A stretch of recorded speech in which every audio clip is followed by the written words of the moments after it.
Fabinaul masajidi fil ardi allati la yamlikuha ahadun wa innama hiya milkul lid-daulati. Ya intinya ya boleh izin meski tidak ada izin. Aturan ini membuat orang yang intoleran berpikir bahwa boleh melakukan pelarangan ibadah di rumah ibadah yang tidak memiliki izin.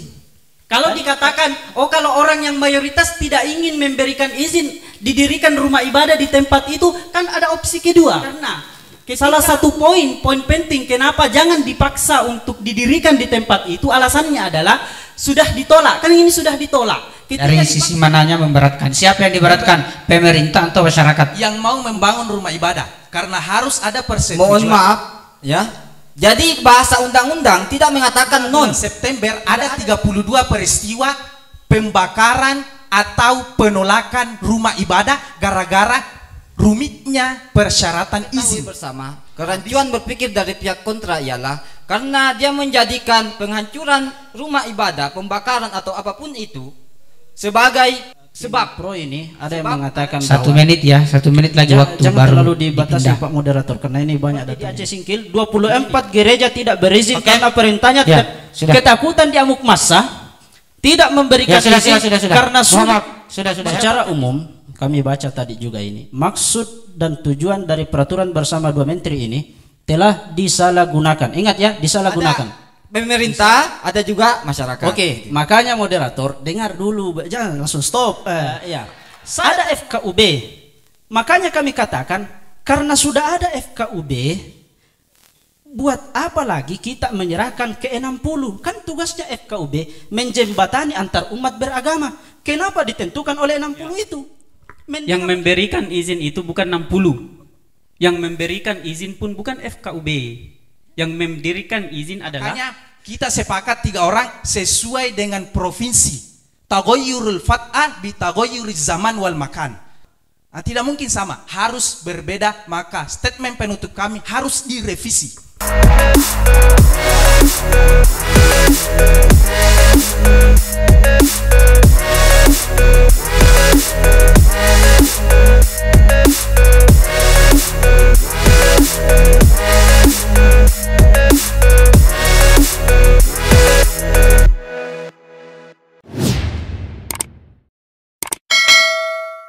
Rumah ibadah itu adalah bangunan yang memiliki ciri-ciri tertentu yang khusus dipergunakan untuk beribadah bagi para pemeluk masing-masing agama secara permanen, tidak termasuk tempat ibadah keluarga.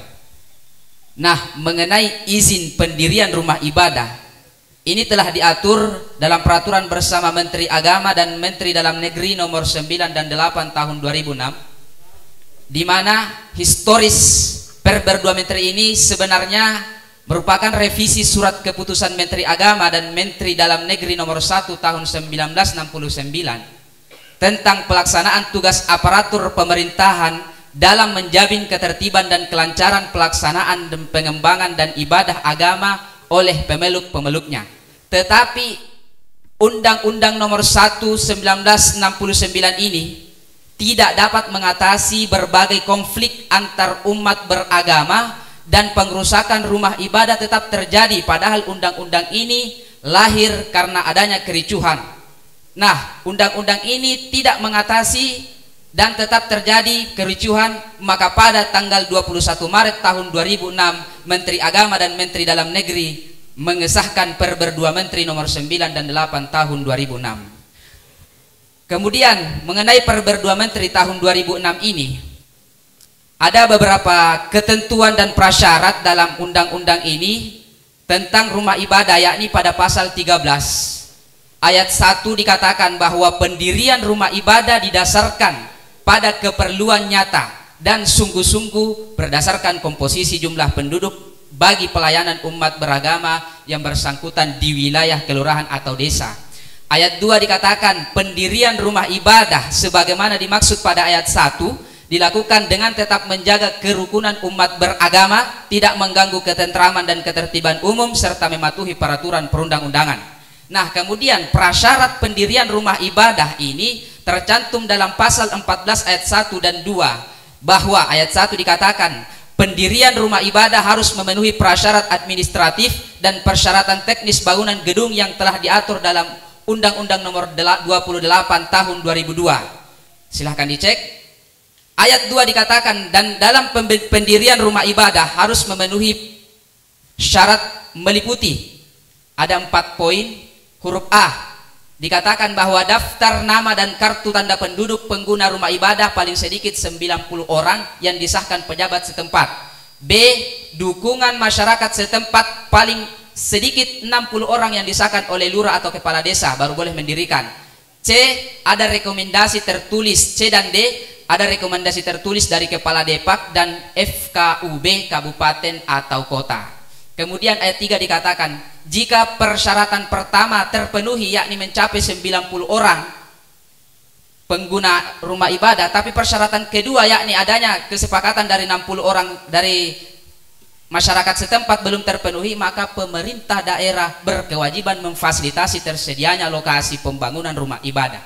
Nah, pembatasan atau peraturan ini dibenarkan oleh Undang-Undang Dasar, Undang-Undang Konstitusi tahun 1945 pasal 28J ayat 2, bahwa yang dimaksudkan untuk melindungi moral, nilai-nilai agama, keamanan dan ketertiban umum. Ini selaras dengan Perber 2 Menteri pasal 13 ayat 3.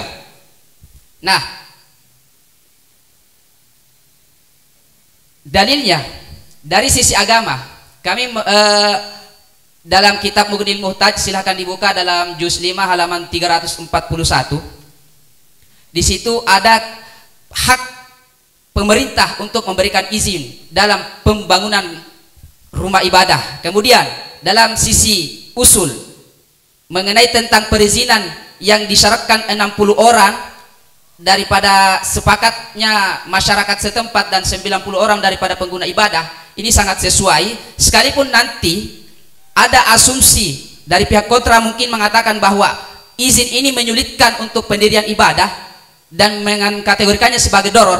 Justru kalau tidak ada peraturan ini, maka akan menimbulkan doror yang lebih besar sesuai dengan kaidah. Jadi dalil yang pas yang mau disampaikan, idza ta'arada mafsadatani ruya a'dhamuhuma dararan birtikabi akhafihima, selaras juga dengan ad-dararu la yuzalu Oke, sudah sampai waktunya. Jadi beliau sudah menyampaikan argumennya terkait dengan pendirian rumah ibadah ini, bahwa kesimpulannya beliau sepakat dengan dalil-dalil yang beliau sampaikan. Selanjutnya kami berikan waktu kepada tim kontra untuk menyampaikan apa yang perlu beliau sampaikan. 5 menit. Assalamualaikum warahmatullahi wabarakatuh. Yang kami hormati guru-guru kami, yang kami hormati pula tim pro dan kawan-kawan santri, mas santri yang kami muliakan. Dalam SKB 2 Menteri, sebagaimana yang dijelaskan tadi, disebutkan menjurus pada pasal 14, poin-poin pasal 14 ayat 2. Kami sebagai tim kontra, kami percaya bahwa kebebasan beragama dan kebebasan beribadah adalah hak asasi sebagaimana telah diatur dalam konstitusi. Itu tidak boleh dibatasi oleh persyaratan administratif yang berlebihan. Kami ingin menyampaikan beberapa argumen pembuka yang mendukung pendirian rumah ibadah tanpa terlalu banyak aturan administratif. Pertama, persyaratan administratif yang ketat dalam pasal sebagaimana pada pasal 14 ayat 2 dapat menjadi hambatan yang tidak perlu bagi kebebasan beragama. Kita ketahui bersama bahwa agama adalah aspek penting dalam kehidupan tiap-tiap perorangan dan masyarakat, mewajibkan mereka untuk memenuhi persyaratan yang rumit, memakan waktu yang lama, hanya akan menimbulkan sesuatu yang tidak relevan. Sebaliknya, kita harus mendorong toleransi dengan memberikan akses mudah untuk pendirian rumah ibadah. Kedua, argumen pembuka yang kedua dari kami, rumah ibadah adalah tempat di mana orang dapat beribadah. Tentu kita bersama ya, berdoa, menjalankan praktek keagamaan, maka mengatur mereka dengan persyaratan administratif yang rumit itu dapat membatasi akses praktik keagamaan. Ini bertentangan dengan prinsip-prinsip dasar kebebasan beragama dan hak setiap perorangan untuk melaksanakan keyakinan agama mereka. Yang ketiga, ya, persyaratan administratif yang berlebihan dapat menghambat perkembangan dan pertumbuhan komunitas keagamaan. Itu akan memperlambat proses dan menyebabkan pembangunan rumah ibadah yang tertunda atau bahkan dibatalkan. Ini dapat menghalangi komunitas keagamaan dalam menjalankan praktik keagamaan mereka dengan sepenuhnya. Keempat, ya, argumen terakhir, pentingnya kebebasan beragama juga harus diakui oleh negara dan pemerintah. Negara harus menjaga keseimbangan antara kebutuhan administratif dengan tentunya harus tetap menghormati hak asasi manusia. Mengesampingkan persyaratan administratif yang berlebihan pada pendirian rumah ibadah adalah langkah untuk mendukung kebebasan beragama dan membangun masyarakat yang kompeten. Oleh karena itu, dalam rangka menjaga kebebasan beragama sebagaimana yang telah diatur dalam Undang-Undang Konstitusi, kami mengusulkan selaku tim kontra agar persyaratan administratif yang berkaitan dengan pendirian rumah ibadah harus dipertimbangkan ulang. Demikianlah beberapa argumen dari kami yang kami ajukan sebagai tim kontra dalam debat mengenai izin pendirian rumah ibadah ini. Kami kembalikan kepada moderator. Ini masih ada 1 menit dan kami masih belum mendengar dalil mengenai tentang apa yang beliau sampaikan ini. Coba kira-kira ibarat atau dalil yang bisa disampaikan dasarnya dari mana? Bismillahirrahmanirrahim. 1 menit ya. Jadi, langsung saja. Pertama, kami ingin mengatakan, kan tadi dikatakan di sana bahwa ini adalah asumsi. Kami mengatakan ini bukan asumsi karena ini kami punya banyak data, banyak contoh mengenai hal ini. Kemudian karena dalil jana minta dalam Fatwa As-Subka Al-Islamiyah, qala Ibnu Qudamah fil Mughni, wa in bana fi tariqin wasi'in fi mawdi'in la yadurru al-bina'u fihi li naf'il muslimina ka bina'i masjidin yahtaju ilaihi lis-salati fihi fi zawiyatin wa nahwiha. Nanti ada penjelasannya. Fala dhamana alaihi wa sawa'un fi dzalika kullihi idznul imami wa lam ya'dan wa lam yu'dan, ada izin atau tidak izin. Fa bina'ul masajid fil ardi allati la yamlikuha ahadun wa inna ma hiya milkul lid-daulati. Ya intinya ya boleh izin meski tidak ada izin. Saya mengatakan pertama, di sini dalil ini kami menggunakan mubalaghah. Ini tidak mesti ada izin, tapi kami mengatakan bahwa undang-undang yang kita permasalahkan pada malam hari ini, kami tidak mengatakan tidak perlu ada izin, tetap perlu ada izin, tapi perlu direvisi. Maka usul yang digunakan at-Tororoin tadi itu tidak ya. Tidak relevan. Baik, kita sudah sama-sama mendengarkan pembuka dari masing-masing tim. Selanjutnya sesi debat. Jadi sesi debat ini kami akan berikan masing-masing waktu 10 menit untuk menyampaikan sanggahannya kepada lawannya, dan lawan yang sementara disanggah bisa memberikan interupsi. Dan hal ini pertama kami berikan kepada tim pro. Oke, silakan tafadhol. Ya. 10 menit ya.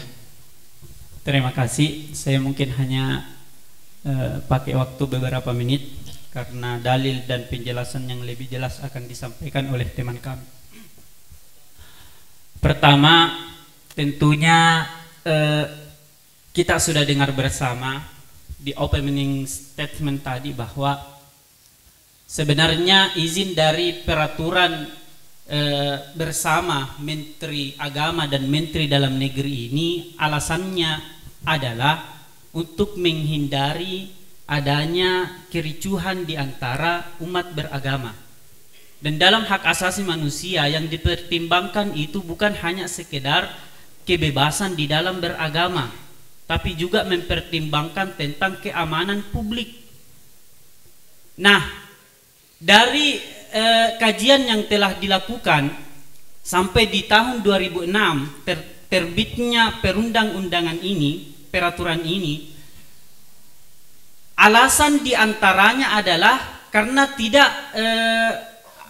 karena hukum itu tidak jelas, perizinan itu tidak terlalu jelas, sehingga diterbitkanlah peraturan ini. Kalau kita melihat peraturan ini tidak terlalu mempersulit umat beragama, malah peraturan ini bisa menjadi alasan tidak timbulnya kericuhan antara umat beragama. Coba kita bayangkan misalnya, peraturan ini ketika ada orang yang membangun sebuah gereja misalnya di tempat mayoritas, atau sebuah masjid misalnya di tempat mayoritas Kristen, dan orang-orang di sana menolak tentang pendirian masjid tersebut, maka yang terjadi adalah kericuhan. Maka untuk menghindari kericuhan tersebut, dibuatlah sebuah peraturan bahwa sebelum membangun, di antara izin yang diperlukan adalah adanya kesepakatan orang di sekitar bahwa memang diizinkan untuk membangun membangun rumah ibadah di tempat tersebut. Makanya menjadi salah satu syarat harus ada minimal 60 tanda tangan dari warga sekitar sehingga diizinkan membangun rumah ibadah itu. Mungkin itu dari saya, yang lainnya diserahkan kepada teman-teman. Ya, yang lain. Instruksi bisa ya? Ya, langsung saja bilangnya. Jadi Dipersilakan. tadi dikatakan bahwa setengah menit ya. Langsung saja apa yang mau disampaikan. Tadi dikatakan bahwa ini tidak membuat ricuh. Nyatanya saya jelaskan sedikit. Secara umum, maksud dan tujuan dari peraturan dua menteri ini telah disalahgunakan, yaitu semulanya memang ini dimaksudkan untuk memfasilitasi terlaksananya proses kebebasan menjalankan ibadah, menjadi payung hukum untuk memberangus kebebasan menjalankan ibadah, seperti contoh per September 2002 saja ada 32 gangguan dan penolakan rumah ibadah. Nah, aturan ini membuat orang yang intoleran berpikir bahwa boleh melakukan pelarangan ibadah di rumah ibadah yang tidak memiliki izin. Jadi intinya, ini membuat kericuhan. Oh, intinya tetap ada kericuhan. Tetap ada kericuhan. Oke, langsung dilanjut. Ya, terima kasih. Lanjut ya. Memang kenapa? Makanya dari situlah peraturan ini ada untuk adanya izin itu, sehingga orang yang intoleran yang menganggap bahwa orang yang tidak memiliki izin itu boleh diganggu, itu akan hilang dengan sendirinya ketika mereka sudah memiliki izin. Kalau dikatakan, kalau orang yang mayoritas tidak ingin memberikan izin didirikan rumah ibadah di tempat itu, kan ada opsi kedua. Ketika opsi pertama 90 orang itu sudah mampu, sudah ada 90 orang yang bisa mendayagunakan rumah ibadah tersebut, tapi 60 orang di daerah itu tidak ingin memberikan izin agar rumah ibadah ada di tempat mereka, maka opsi yang ketiga adalah pemerintah wajib untuk memberikan tempat bagi mereka didirikan rumah ibadah. Karena salah satu poin penting kenapa jangan dipaksa untuk didirikan di tempat itu, alasannya adalah sudah ditolak. Kan ini sudah ditolak. Ketika dipaksa untuk didirikan rumah ibadah di sana, maka yang terjadi adalah gangguan kepada mereka sendiri. Jadi intinya terjadi kericuhan disebabkan karena tidak mematuhi aturan yang terjadi. Begitu ya? Ya, seperti itu. Oke. Ya, bisa dilanjut. Ya. Dewan Pembanding yang kami hormati, rekan berpikir kami yang sangat berbahagia, serta audiens semua yang cukup ceria malam ini, kami akan mencoba untuk menguatkan argumentasi kami bahwa betul-betul kami mendukung tentang surat keputusan bersama Menteri Agama dan Menteri Dalam Negeri ini. Pertama, terkait kepastian hukum, dari segi latar belakang sudah ada terbit surat keputusan di tahun 1969. Jumlah surat tersebut adalah 6 halaman, sangat sedikit, sehingga bahasa-bahasa yang dikandung oleh undang-undang tersebut sangatlah gampang disalahgunakan dan ditafsiri sendiri oleh pihak-pihak yang tidak bertanggung jawab. Oleh karena itu, terbitlah setelah beberapa kajian, akhirnya Menteri Agama dan Menteri Dalam Negeri pada tahun 2006 melakukan kajian, dan setelah itu mereka memutuskan untuk menyempurnakan tentang surat keputusan tersebut. Akhirnya terbitlah surat keputusan bersama nomor 9 dan nomor 8 tahun 2006 dengan pasal-pasal yang lebih rinci penjelasannya, lebih detail, sehingga menghasilkan kepastian hukum yang lebih jelas dibandingkan. Oke. Langsung. Kami sangat tidak setuju dengan pendapat tim kontra. Mengapa? Karena di pasal 14 sangat memberatkan untuk membangun rumah ibadah. Mengapa kami mengatakan sangat memberatkan? Karena harus ada persetujuan 60 orang yang non daripada agama itu. Dari sisi mananya memberatkan? Dari sisi mananya memberatkan? Siapa yang diberatkan? Pemerintah atau masyarakat? Yang mau membangun rumah ibadah, karena harus ada persetujuan. Mohon maaf ya. Jadi bahasa undang-undang tidak mengatakan non. Tidak ada istilah non. Bahasa undang-undang mengatakan bahwa harus dukungan masyarakat setempat. Ya, tidak harus beda agama. Yang penting dia masyarakat setempat, maka dia sudah bisa diminta persetujuannya. Oke. Kami terima. Kami mau menjelaskan tentang beberapa data mulai dari tahun 2017 sampai 2022 ada 140 peristiwa.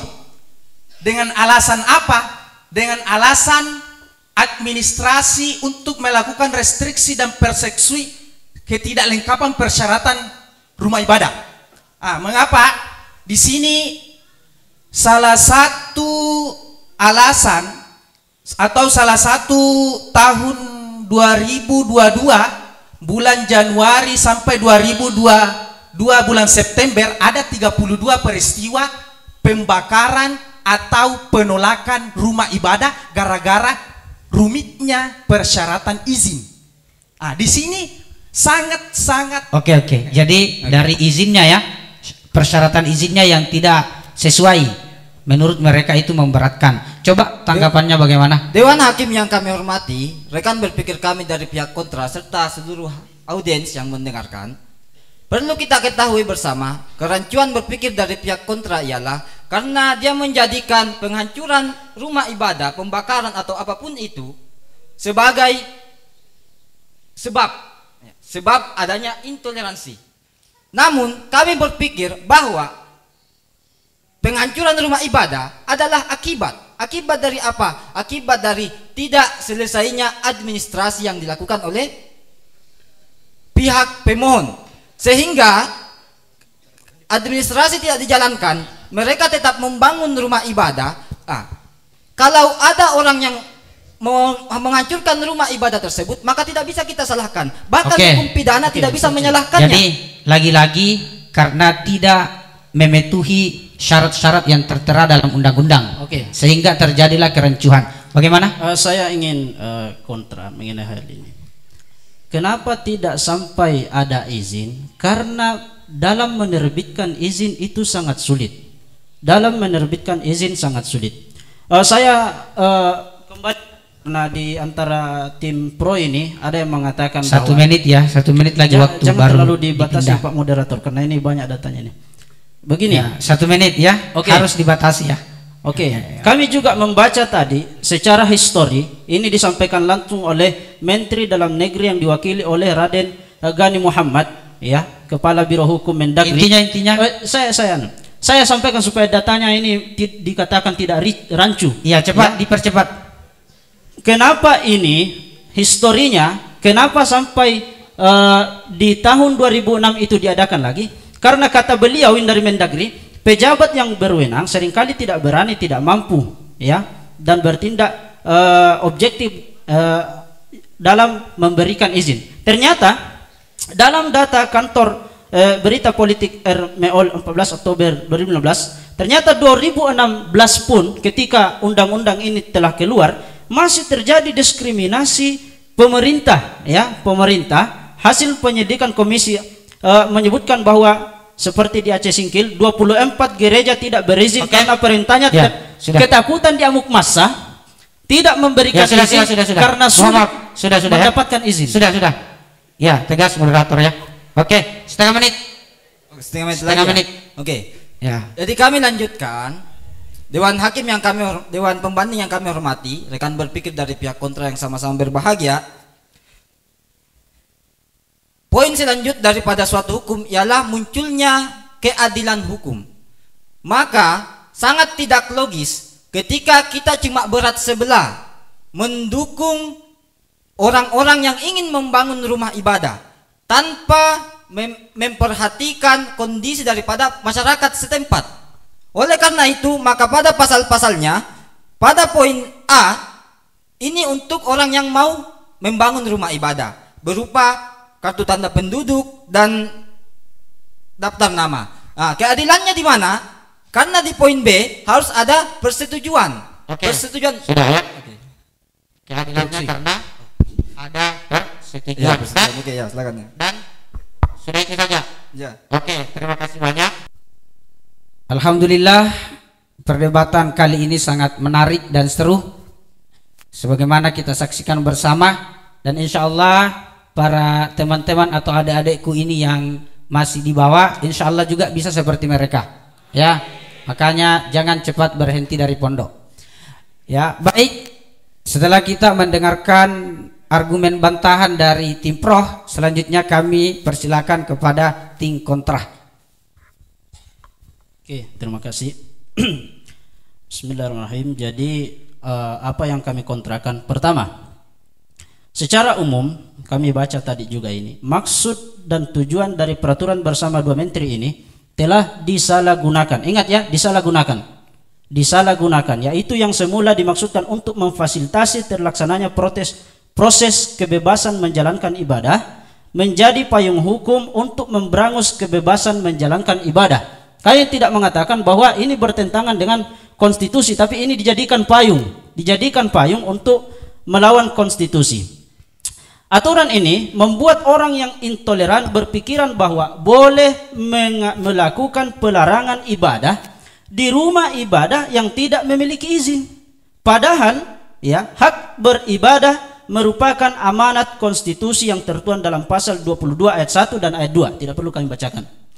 Kemudian yang kedua, poin yang kami kontrakan ya, pasal 14 ayat 2 peraturan bersama menteri huruf A. Di sini dikatakan bahwa dibutuhkan daftar nama dan kartu penduduk pengguna rumah ibadah paling sedikit 90 orang yang disahkan oleh pejabat setempat. Ini angka yang besar menurut kami di beberapa daerah yang penduduk agamanya itu minoritas. Kemudian ini sangat menyulitkan ya.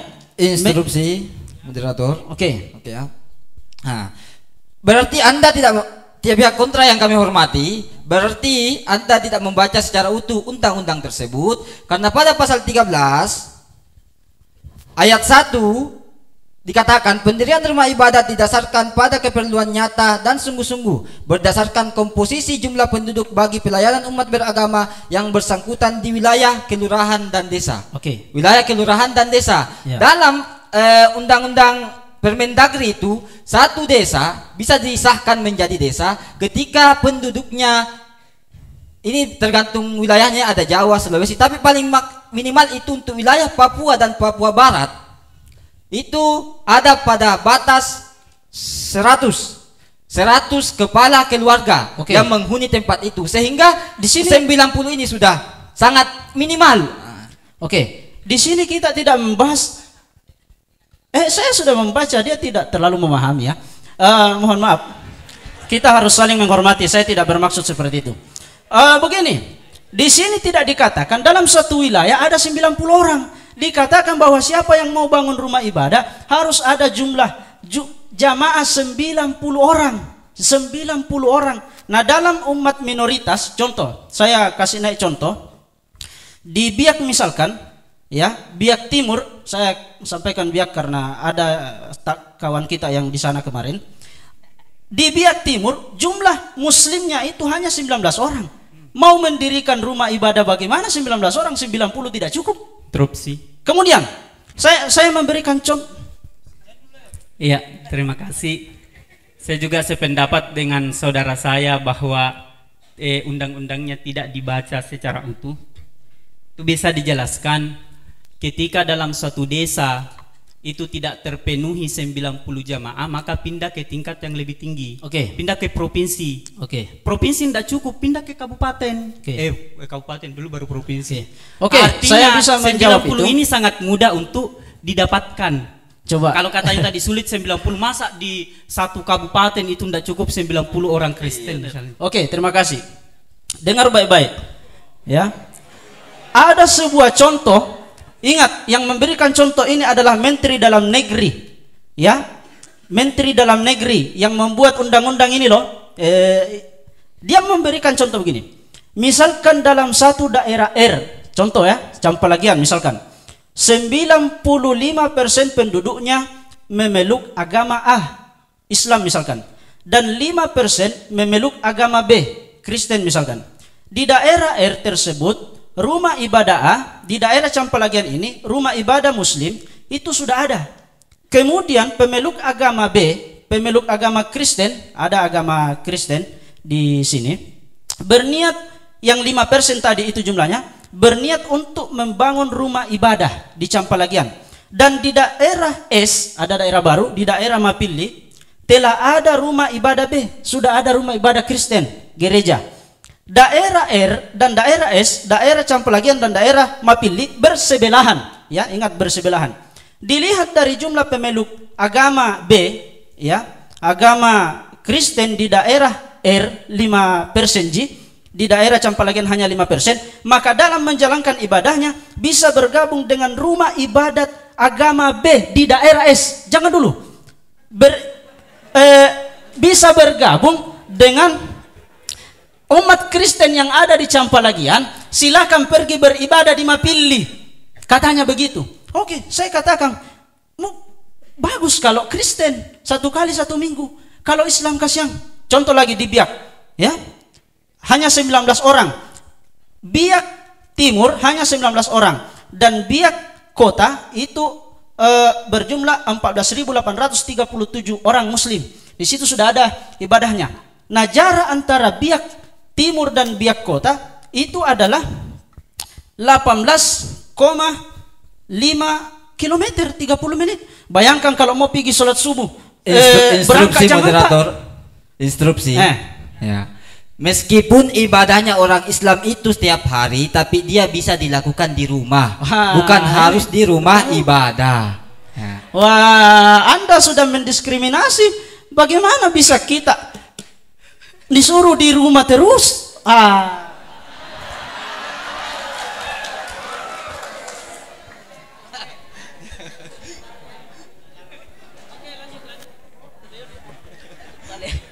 Sorry, saya lupa. Kemudian juga, ya, mengenai pasal 14 ayat 2 ini, di sini dikatakan tadi 90 orang. Dari dalil agamanya, walaupun ini banyak perbedaan pendapat, itu 40 itu sudah wajib Jumat. Masa tunggu 90 banyak sekali. Kemudian yang ketiga yang kami kontrakan, pasal 14 ayat 2 huruf B, peraturan bersama domestik, dibutuhkan dukungan masyarakat setempat paling sedikit 60 orang yang disahkan oleh lurah atau kepala desa.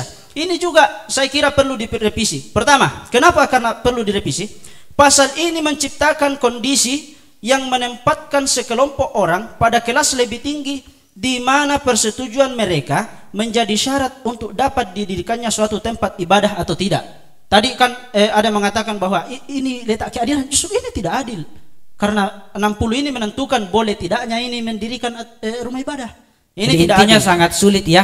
Ya, dan di Sangat hadap sulit dan membuat kerusuhan. ya, di hadapan hukum ini sangat menempatkan yang lebih tinggi. Ini ada dikotomi di sini antara minoritas dan mayoritas. Ya. Kemudian pasal ini seringkali dijadikan payung hukum oleh kelompok masyarakat pemeluk agama mayoritas di suatu tempat untuk melakukan tindakan inkonstitusional dalam merespon rencana pendirian rumah ibadah bagi kelompok masyarakat minoritas. Ya, secara tidak langsung aturan ini melahirkan dikotomi antara mayoritas dan minoritas. Masih ada 2 menit. Kemudian C, bahwa peraturan 2 menit ini tadi, kenapa kami tidak setuju tadi ini?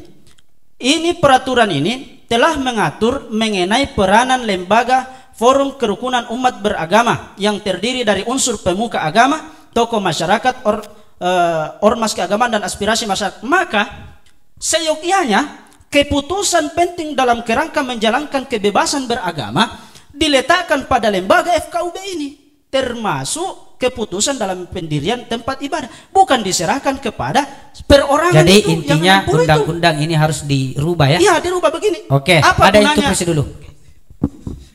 Ya, Dewan Hakim, Dewan Pembanding yang kami hormati, begitu juga rekan berpikir kami dari pihak kontra. Jadi sudah sangat jelas bahwa pemikirannya rancu karena dia mengatakan FKUB tidak dilibatkan dalam proses pembangunan rumah ibadah. Jelas-jelas dalam aturannya disebutkan ada rekomendasi tertulis dari FKUB. Di mana bedanya? 69 SK 69 itu hanya ada garis horizontal antara aparatur pemerintahan dengan pihak terkait, artinya yang ingin membangun bangunan tersebut. Sedangkan untuk SK yang tahun 2006 ini sudah ada 3, dan SK tahun 2006 ini dia tidak berdiri. Ya. Oke. Jadi ada FKUB, ada pemerintah, ada juga masyarakat. Oke, makanya moderator dengar dulu, jangan langsung stop. Saya tadi mau lanjutkan. Saya membaca bahwa lanjut ya. kami membaca bahwa ada FKUB di dalam pada pasal 14 ayat huruf D. Ya, ada FKUB. Makanya kami katakan karena sudah ada FKUB, buat apa lagi kita menyerahkan ke 60? Kan tugasnya FKUB menjembatani antar umat beragama. Kenapa ditentukan oleh 60 itu? Mendingan begini, kita pilih antara 60 atau FKUB, mana yang kita mau pakai. Oke, sudah. Begitu. Bisa dijawab?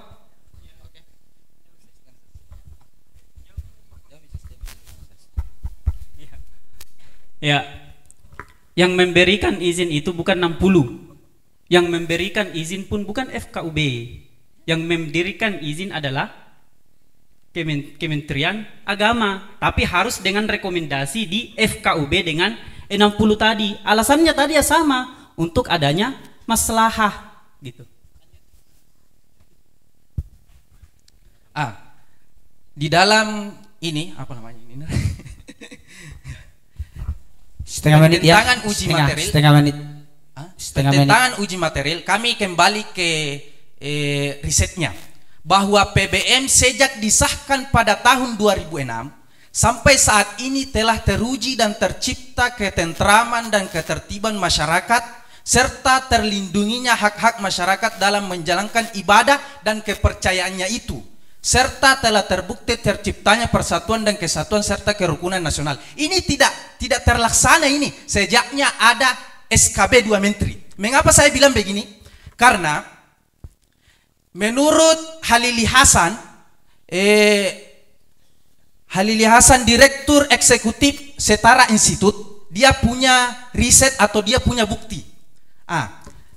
Bukti di 2021 24 peristiwa, 2020 31 peristiwa, 2019 20 peristiwa, 2018 ada 17 peristiwa, dan 2022 bulan Januari dan sampai bulan September ada 32 peristiwa. Bahkan meningkat dari tahun ke tahun. Bahkan di 2022 itu ada 32 peristiwa, ya. 140 semua. Oke, terima kasih banyak. Tunggu dulu. Sudah. Ya, sudah ya. Mohon maaf ya. sudah sangat lewat. Ini sudah 11 menit. Berarti sudah lewat 1 menit. Mohon maaf ya. Alhamdulillah dari kedua tim ini sangat luar biasa. Seandainya mungkin kita ini yang awam, kalau melihat dari perdebatan beliau ini dari tim kontra ataupun pro, maka kita tidak bisa membedakan mana sebenarnya yang benar, apakah diizinkan atau tidak diizinkan, karena masing-masing luar biasa. Begitu ya. Oke, baik, kita lanjut dari sesi keempat, sesi ketiga, yaitu closing statement, yakni masing-masing tim akan menyampaikan pernyataan penutupnya selama 5 menit. Mohon maaf karena kita dibatasi waktu. Saya dulu, ya, untuk menyampaikan pernyataan penutup ini tidak seperti biasanya, tapi kita serahkan kepada tim kontra. Ya, kami lanjut tadi. Ya, biar karena tidak apa-apa. Sekali lah kasih berhenti. Kami contoh kasus ya, karena tidak real sekali itu kalau cuma data. Contoh kasusnya saja langsung. Di daerah Kecamatan Simulue Timur, Desa Sukakarya di Aceh, sudah 14 tahun Kasiang non-muslim atau orang Kristen beribadah di tempat yang bukan tempat ibadahnya. 14 tahun nih. Mengapa di sini hal ini sudah pernah dilakukan pengajuan untuk dapat mendirikan rumah ibadah oleh warga non-muslim kepada pemerintah daerah Kabupaten Simulue, akan tetapi pada saat itu pemerintah daerah tidak memberikan izin. Cocok tadi yang dikatakan oleh Fadliansyah, maka pemerintah itu agak takut untuk mengeluarkan izin karena ada 60 tadi ini, 60 warga setempat. Bahkan di sini di Gereja Huria Kristen Indonesia di Singkil Aceh, bahkan ada sudah memenuhi syarat, tapi 60-nya ini tidak memenuhi syarat, maka itu tetap tidak dapat izin. Ini kasihan. Bahkan di Tanjung Balai Kota 1 Kecamatan Tanjung Balai Selatan Kota Sumatera Utara,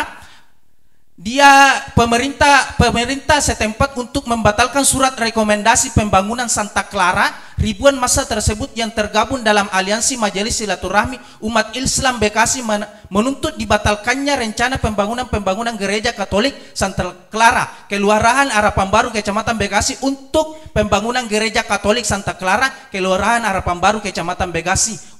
Padahal gereja Santa Clara tersebut tidak ada cacat dari administrasi 90 itu, tapi dia berkendala di 60 itu. Makanya undang-undang ini harus direvisi dengan melalui jumlahnya. Makanya kita sepakat 3 orang sesuai dengan provinsi. Tagoyurul fat'ah bi tagoyuriz zaman wal makan. Harus berbeda tempat, berbeda juga hukum. Masa sama Jakarta dengan Biak tadi? Kan tidak mungkin sama. Tidak mungkin sama. Harus berbeda, maka statement penutup kami harus direvisi sesuai dengan perkataan Yakut Khalil Kumas. Ya, masih ada tambahan? Masih ada 2 menit setengah. Ya, untuk menutupi apa? Tim kontra pada malam ini, kesimpulan dari argumen kami 3 orang melahirkan beberapa poin penting, ya, tidak lepas daripada poin ini. Yang pertama, dikarenakan tadi memberatkan menurut kami adanya jumlah tertentu dalam sahnya izin pendirian rumah ibadah, maka menurut kami yang pertama melanggar prinsip kebebasan beragama. Kedua, diskriminasi terhadap minoritas agama. Karena pasal ini, ya, pasal tersebut berpotensi mendiskriminasi minoritas agama yang mungkin tidak memiliki jumlah umat yang mencapai 60 orang di suatu daerah. Sebagaimana yang kami telah jelaskan tadi, jika ada komunitas kecil yang ingin mendirikan rumah ibadah, keharusan memiliki dukungan minimal 60 orang tersebut menjadi hambatan yang signifikan bagi mereka. Yang ketiga, terjadi representatif. Kenapa? Terkadang ada individu atau kelompok yang mungkin ingin membangun rumah ibadah di suatu daerah yang berbeda dari tempat tinggal mereka, maka pasal 14 ayat 2 itu tidak mempertimbangkan aspirasi dan kebutuhan mereka. Yang terakhir, poin terakhir, yaitu potensi penyalahgunaan sebagaimana yang telah kami jelaskan tadi. Karena persyaratan adanya dukungan minimal 60 orang atau 90 dan lain sebagainya juga membuka peluang penyalahgunaan kekuasaan oleh kelompok atau individu tertentu yang dapat memanipulasi atau menghalangi pembangunan rumah ibadah. Hal ini lagi-lagi dapat mengancam prinsip kebebasan beragama, merugikan hak individu atau kelompok dalam menjalankan praktik agama mereka. Masih ada setengah menit. Kalau bisa yang disampaikan itu adalah hujjah atau dalil. Oke, kalau yang ada dalam begini, agama. Kami kembali tadi lagi karena minta hujjah ini. Kenapa kami tidak setuju 60? Menyulitkan sekali pindah tempat. Ya. Kenapa? Karena disampaikan dalam Mendagri lagi, bukan saya beri contoh ya, Mendagri terkait dengan persyaratan dukungan masyarakat setempat paling sedikit 60 orang, kami dapat jelaskan bahwa angka itu sebenarnya menjadi tidak mutlak. Karena pada bagian berikutnya pasal 14 ayat 3 dikatakan bahwa apabila dukungan masyarakat setempat paling sedikit 60 orang itu tidak terpenuhi di Campalagian misalkan, sedangkan calon pengguna rumah ibadat sudah memenuhi keperluan nyata, sudah 90 orang dan sungguh-sungguh ya, maka pemerintah daerah berkewajiban memfasilitasi tersedianya lokasi pembangunan rumah ibadah. Ini berarti bahwa sekelompok umat beragama yang telah memenuhi keperluan nyata dan sungguh-sungguh tidak akan ditolak keinginannya. 90 orang cukup, 60 orang tidak ada. Hanya saja, hanya saja lokasinya mungkin digeser ke sedikit wilayah lain yang lebih mendapat dukungan masyarakat. Tidak bisa kasih yang bangun di sini, ya, mesti keluar. Oke, sudah bangun di sana. Sampai situ saja. Ya, oke. Oke, terima kasih banyak. Selanjutnya waktu kita berikan kepada tim Pro.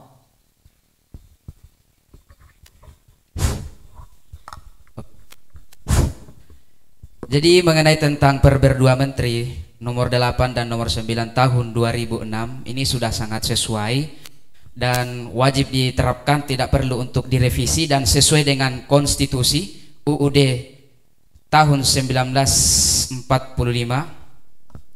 Perlu diketahui mengenai tentang kebebasan beragama yang dikatakan oleh tim kontra tadi. Perlu diketahui itu kan diatur dalam Undang-Undang HAM, Hak Asasi Manusia. Tafsirannya ada dua, ada yang bersifat instrumen, internal atau internum, ada yang bersifat eksternum atau eksternal. Nah, internal ini sifatnya seperti ibadah, itu tidak boleh dibatasi, dikurangi, sehingga itu yang dilindungi oleh undang-undang, tidak bisa dirubah-rubah, tidak bisa diatur bahkan oleh sekelas undang-undang pun. Tapi yang eksternum, yang eksternal itu yang sifatnya publik, bersentuhan langsung dengan orang-orang sehingga undang-undang ataupun pemerintah bisa mengaturnya. Dan ini sesuai dengan pasal Undang-Undang Dasar nomor 28J ayat 2 dikatakan, dalam menjalankan hak dan kebebasannya setiap orang wajib tunduk kepada pembatasan yang ditetapkan dengan undang-undang dengan maksud untuk menjamin pengakuan serta penghormatan atas hak kebebasan orang lain dan untuk memenuhi tuntutan yang adil sesuai dengan pertimbangan moral, nilai-nilai agama, keamanan dan ketertiban. Ini juga sesuai dengan apa yang ada dalam kitab Al-Muwafaqat jilid 2 halaman 277. Al-Mas'alatul Khamisah dikatakan laisa fid dunya maslahatun mahdoh wala mafsadatun mahdoh. Jadi kalau dikatakan berdasarkan fakta yang dikatakan ini menyulitkan dan bisa menimbulkan kericuhan, dijadikan payung sebagai untuk menghancurkan rumah ibadah yang telah dibangun, itu sebenarnya kecil daruratnya dibanding andai kata tidak ada perizinan. Karena buktinya dengan data-data yang Anda buktikan tadi itu justru menjadi bukti bahwa tanpa perizinan akan menimbulkan kericuhan yang lebih besar. Dan dalil yang Anda gunakan tadi mengenai tentang kenapa 90 padahal dalam kitab itu 40 sholat Jumat saja, itu kan mengenai tentang keabsahan sholat, bukan mengenai tentang izin pendirian bangunan. Sekian. Ya, sedikit tambahan. Kalau tadi dijelaskan bukti bahwa ada yang sudah bertahun-tahun tidak diberikan izin, kan tentu harus dikaji mengapa mereka sampai tidak diberikan izin. Kemudian yang 90 sudah terpenuhi tapi 60 orang ini tidak ingin memberikan izin, maka disitulah sebagaimana dijelaskan tadi sendiri oleh tim kontra, bahwa disitulah pemerintah punya andil besar dan berkewajiban untuk menempatkan mereka pada tempat di mana orang-orang itu akan menerima mereka dengan baik. Alasan pertama, ketika mereka tidak diizinkan oleh minimal 60 orang, artinya 60 orang saja tidak mengizinkan mereka untuk mendirikan bangunan di situ, baru hanya sekedar izin ya sudah ricuh. Bagaimana kalau sudah ada tempat ibadah di sana? Kedua, ketika dipaksakan untuk diadakan tempat ibadah sekalipun dengan izin, kita tahu bersama bahwa fakta yang ada, toleransi di negara kita itu masih belum normal. Sehingga yang terjadi adalah ketika dipaksakan untuk ditetapkan rumah ibadah di sana, yang ada kericuhan yang akan muncul. Nah, inilah yang dihindari sehingga muncul SKB 2 menteri ini, agar tidak terjadinya kericuhan antar umat beragama yang kalau kita berpikir sebagaimana dikatakan tadi ada doror karena kesulitannya, tapi kesulitan inilah yang tapi persyaratan-persyaratan yang dianggap sulit inilah yang akan menciptakan kedamaian antar umat beragama. Mungkin ada tambahan dari bisa ada waktu 1 menit. Dewan pembanding yang kami hormati, rekan pemikiran kami dari pihak kontra yang sangat berbahagia.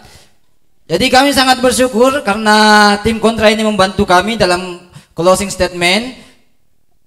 Karena dari penjelasan tim kontra sudah jelas bahwa aturan SKB 2 Menteri tahun 2006 ini tidak melakukan pelanggaran HAM, kebebasan beragama bagi masyarakat. Karena ketika persetujuan itu tidak tercapai, maka yang berkewajiban adalah pemerintah. Pemerintah tetap wajib untuk memfasilitasi terlaksananya rumah ibadah tersebut. Kemudian yang kedua, terkait kasus, banyak sekali nominal yang disebut oleh tim kontra, namun cuman satu yang disebutkan sebab-sebabnya. Kami curigai jangan sampai dari sekian kasus tersebut memang yang hanya dipermasalahkan, artinya dalam konteks tidak adanya persetujuan dari masyarakat. Dari 50 kasus cuma 1 kasus yang seperti itu, sedangkan kasus-kasus yang lain dikarenakan tidak tertibnya administrasi yang dilakukan oleh pemohon. Kemudian yang ketiga, nilai manfaat. Manfaat daripada aturan ini bukanlah membatasi orang beribadah, akan tetapi membatasi perkembangbiakan paham-paham radikalisme, terorisme dan lain-lain sebagainya yang bertentangan dengan konstitusi Indonesia. Oke. Alhamdulillah dari sesi debat ini mulai dari awal sampai sekarang sudah selesai. Tibalah saatnya kita meminta pertanyaan dari teman-teman mahasantri atau dari santri itu sendiri. Jadi untuk sesi ini kami meminta 2 penanya dari mahasantri dan dari santri. Ya, dari mahasantri dan dari santri. Dari mahasantri dulu. Ya. Siapa? Karena sama-sama lucu, kita kasih dulu senior. Ya, senior Ustadz Samsudin.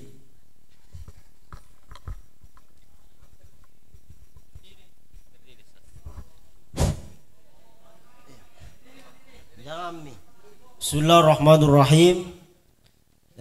Rekan-rekan senior yang kami muliakan, 455.572 jiwa penduduk se-Kabupaten Polewali Mandar, kotanya adalah Kecamatan Polewali yang berjarak 246 km dari kota Makassar. Pemerintah Kabupaten Polewali Mandar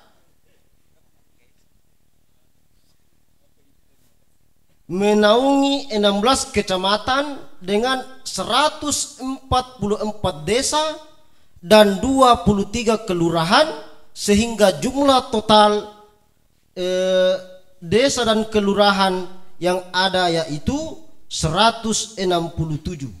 Dari 167 desa dan kelurahan yang ada tersebut terdapat 706 dusun, termasuk juga desa Padang Timur, ya.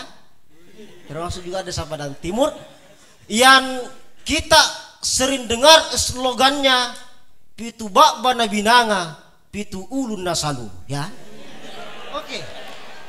Pertanyaan saya, bagaimana tanggapan senior saya, tim kontra ini, tim terhadap rentetan kalimat Rasulullah SAW yang akan membana masjidan, ya, membana masjidan, mu angka kalaki bangun nike masih gie ya, banallahu baitan fil jannah, di surga kelak akan dibangunkan tempat yang layak, ya, di surga kelak. Jadi begini maksud pertanyaan saya, adanya izin atau tidak adanya izin, bagaimana dengan slogannya tadi ini, kalimat yang dikeluarkan oleh Rasulullah SAW. Sedangkan kata Allah Subhanahu Wa Taala, mayansurullah yang, ya, mayansurullah yang surkum. Oke, jadi mau dikaitkan antara hadis ataupun ayat dengan aturan yang sudah dikeluarkan oleh pemerintah terkait dengan izin penyelenggaraan rumah ibadah, begitu ya? Saya kira kalau masalah rumah ibadah selama tidak bertentangan dengan syariat Islam tidak perlu izin, ya. Saja. Oke, sudah. Iya. Ya. Dari santri itu tadi mayansurullah. Ya, sudah ya. Oke. Dari santri ada? Ada ya? Dari belakang ada? Mufli? Tidak ada ya? Kalau tidak ada, kita kasih saja Maha Santri. Silakan mic-nya. Assalamualaikum warahmatullahi wabarakatuh. Terima kasih atas waktu yang diberikan Mode. Saya tersinggung dengan kata-kata Pro yang mengatakan bahwa kerancuan tim kontra dalam berpikir. Karena argumen yang saya lontarkan ini akan membantu tim kontra atau sejalan pemikiran dengan tim kontra. Yang pertama adalah di dalam perizinan membuat rumah ibadah, saya setuju tadi dengan ungkapan yang diutarakan oleh tim kontra bahwa tidak perlu ada izin. Karena mengapa? Ini seakan-akan kita berizin untuk beribadah. Karena membuat membuat rumah ibadah harus ada izin. Maka seakan-akan juga kita ini harus ada izin ketika mau beribadah. Nah, ini juga salah satu menyalahi sila pertama kita, yaitu ketuhanan yang Maha Esa. Kalau begitu tadi argumen yang dikeluarkan oleh tim Pro, maka ganti saja itu ketuhanan yang Maha Esa jadi kemanusiaan yang Maha Esa. Karena harus ada perizinan di dalam membuat rumah ibadah. Padahal di mana dasarnya kita harus berizin di dalam membangun rumah ibadah tersebut. Kalau begitu tadi alasannya dalam kerancuan ada ricu di masyarakat, nanti saya rasa itu bukan alasan yang kita pegang kuat, karena banyak ide-ide yang kita bisa keluarkan ketika membangun rumah ibadah untuk menyusahkan masyarakat. Tidak perlu langsung mengindikasikan bahwa stop dulu, harus izin. Coba disingkat dan dijelaskan pertanyaannya.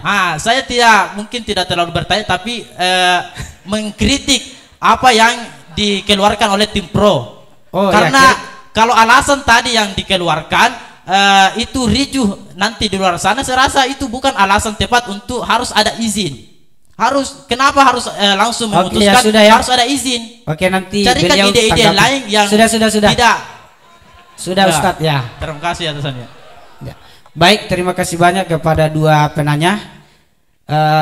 Langsung saja kita serahkan kepada tim yang berhak menjawabnya. Terima kasih. atas pertanyaan yang disampaikan oleh audiens. Alhamdulillah, ini menandakan bahwa audiens kita ikut berpartisipasi pada debat kali ini dengan pertanyaan-pertanyaan yang sangat berbobot. Yang pertama, hadis yang dibacakan oleh saya takut bilang senior ya, Kakanda Ustaz Syamsuddin ini, itu adalah dalil motivasi untuk membangun masjid. Ya, bagaimana syariat itu memberikan cambukan kepada para penganutnya agar mau untuk membangun masjid. Terkait kenapa harus ada izin atau tidak, maka secara regulasi syarat-syarat administratif itu diperlukan. Tujuannya salah satu adalah demi eksistensi daripada rumah ibadah itu sendiri. Sederhananya, kalau bangun ke masjid di tengah-tengah kampungnya orang Kristiani, saudara-saudara kita yang Kristiani, maka substansi daripada ayyamuru masajidallahi itu tidak akan tercapai. Karena tidak ada yang akan menyemarakkan masjid tersebut. Sehingga dibutuhkanlah syarat-syarat administrasi agar bangunan masjid itu sesuai dengan substansi kandungannya yang sudah diajarkan oleh syariat. Kemudian untuk pertanyaan kedua, nanti ditambahkan ya. Jadi ini masalah pembangunan masjid, bukan masalah teologis ya. Jadi tidak usah kita bahas ganti itu Pancasila, ketuhanan yang Maha Esa, menjadi kemanusiaan yang Maha Esa. Karena ketuhanan yang Maha Esa itu dari segi teologis, keyakinan masing-masing ya. Nah, kenapa kemudian harus ada dari segi sosiologisnya? Karena kita bangun masjid itu bukan di hutan. Secara umum bukan di hutan. Kita bangun masjid itu sudah ada memang instrumen-instrumen masyarakat yang berada di kampung tersebut. Nah, untuk membangun komunikasi antara orang yang ingin mendirikan masjid dengan masyarakat setempat, maka diperlukanlah administrasi. Agar jangan sampai pembangunan masjid tersebut justru merusak komunikasi antar umat beragama yang tentunya akan menimbulkan kericuhan ya. Begitu mungkin dari saya, mungkin ada dari lain tuh dalil agamanya.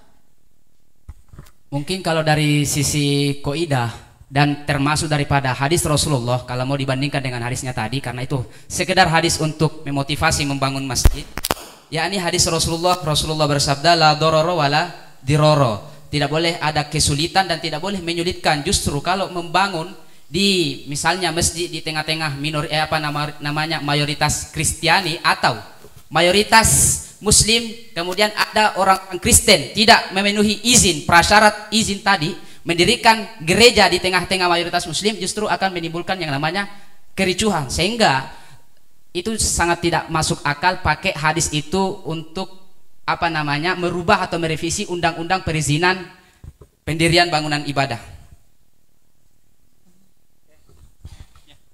Sudah ya? Sudah puas? Puas ya? Alhamdulillah sudah puas. Karena sudah puas, sesi terakhir ini kita berikan kepada Dewan Pembanding atau Pentashih. Kepadanya kami persilakan.